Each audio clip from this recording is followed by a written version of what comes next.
பவுல் எழுதுகிறாரு ஆண்களுக்காக. ஆண்கள் மட்டும் வாசிப்போமா?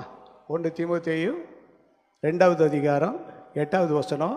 ஆண்கள் மட்டும் தயவுசெய்து எல்லாரும் வாசிப்போம். அன்றியும் புருஷர்கள் கோபமும் தர்க்கமும் இல்லாமல் பரிசுத்தமான கைகளை உயர்த்தி எல்லா இடங்களிலும் ஜெபம் பண்ண வேண்டும் என்று விரும்புகிறேன். பவுல் எழுதுகிறாரு. அவருடைய அனுபவத்தில் எது நல்லா தெரியுது அப்படின்னு சொன்னால், ஆண்கள்லாம் அல்லது புருஷர்கள் ஆண்கள் எல்லாரும் என்ன செய்யணுமா?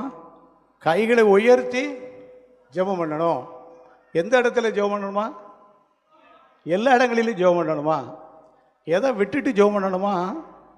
கோபமும் தர்க்கமும் இல்லாமல். அப்போ கோபமும் தர்க்கமும் எல்லாத்தையும் உண்டு. ஆண்கள்கிட்ட கொஞ்சம் அதிகமாக இருக்கும். இந்த தர்க்கமும் கோபமும் இருக்கும் வரைக்கும் ஜெபம் ஓடாது.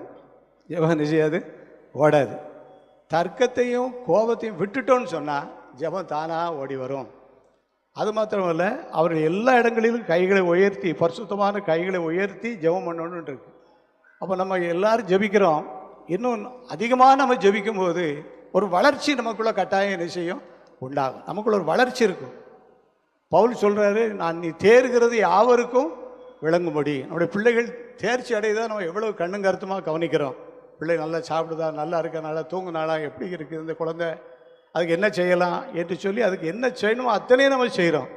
அதே போல் ஆண்டவரும் என்ன விரும்புகிறாரு சொன்னால், நம்ம தேர்ச்சி அடையதை அவர் விரும்புகிறார், வளர்ச்சி அடையதை